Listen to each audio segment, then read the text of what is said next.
Hi hello எல்லாருக்கும் வணக்கம் நமஸ்காரம். நான் உங்கள் வாணி. இன்றைக்கி வாணி சமையலில் சூப்பரான ஒரு முருங்கைக்காய் சாம்பார் தான் பார்க்க போகிறோம். அதுவும் சிறுபருப்பு அண்டு பருப்பு ரெண்டு பருப்பையும் சேர்த்து எப்படி சூப்பராக பண்ணலான்ட்டு தான் இன்றைக்கி வீடியோவோட வாணி சமையலில் ரெசிபி. ஒரு ப்ரெஷர் குக்கர் எடுத்துக்கோங்க.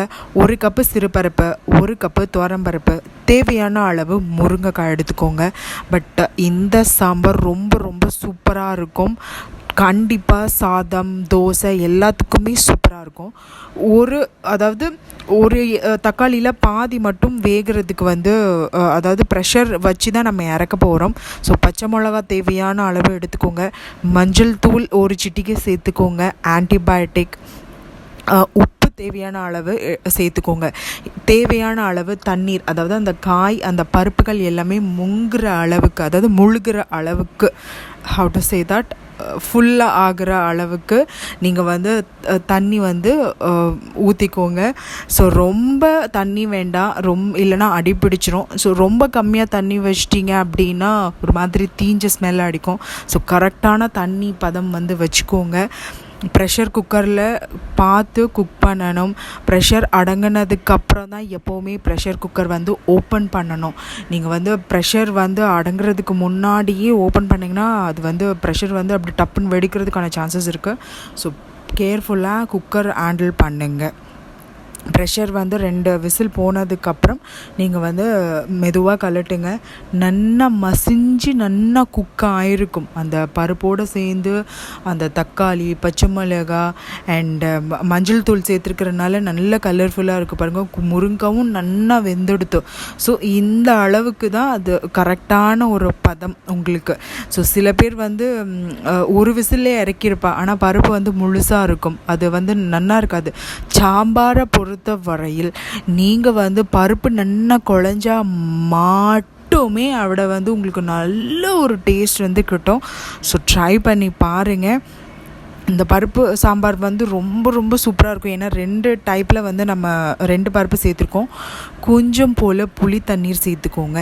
பிகாஸ் நீங்கள் மார்னிங் செஞ்சுட்டு ராத்திரி வரைக்கும் வேணும் அப்படின்னு நினைக்கிறவா இருப்பா. ஸோ புளி தண்ணி சேர்த்துட்டே அப்படின்னா உங்களுக்கு அந்தளவுக்கு கெட்டு போகாது. தாளிப்பு ரொம்ப ரொம்ப இம்பார்ட்டன்ட்.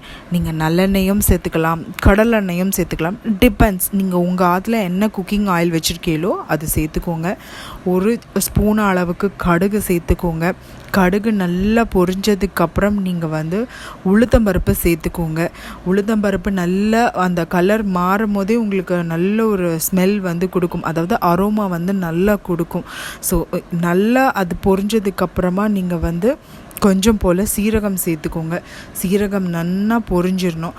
பொரிஞ்சதுக்கப்புறம் கொஞ்சமாக வெங்காயம் அண்டு மீதி நம்ம வச்சுருக்கிற தக்காளி, இது 2த்தையும் நல்லா வதக்கிக்கோங்க. ரொம்ப குக் ஆகணும் அப்படின்னு இல்லை, அந்த பச்சை வாசனை போகிற அளவுக்கு இருந்ததுன்னா போதுமானது. இந்த தாளிப்பு ஃபைனலாக நீங்கள் பண்ணணும். முதல்லே சில பேர் பண்ணிடுவா, அது அந்தளவுக்கு டேஸ்ட் கொடுக்காது. ஸோ ஃபைனலில் நீங்கள் பண்ணேல்னா தான் உங்களுக்கு அந்த ஒரு டேஸ்ட் ரொம்ப ரொம்ப சூப்பராக இருக்கும். மறக்காமல் கருவேப்பிலை தலையும் ஃபைனலில் கொத்தமல்லி தலையும் கண்டிப்பாக ரொம்ப ரொம்ப இம்பார்ட்டன்ட். சில பேர் தக்காளி எனக்கு வேகிறதுக்கு வேணும் அப்படின்ட்டு ஆசைப்படுவா. சில பேர் தாளிப்பில் பண்ணுவா. இப்போ நான் வீடியோவில் உங்களுக்கு வேகிறதுக்கு பருப்போடு வேக வச்சிட்டிங்கன்னா ரொம்ப நல்லாயிருக்கும். இன்னும் எக்ஸஸாக வேணும்னா நீங்கள் தாளிப்போடு சேர்த்தும் கொட்டிக்கலாம். இன்னும் அந்த ஒரு புளிப்பு டேஸ்ட்டு நல்லாயிருக்கும். இவ்வளோ தாங்க ப்ராசஸ்ஸு. ஸோ சூப்பரான ஒரு டிஷ் ரெடி ஆகிடுது.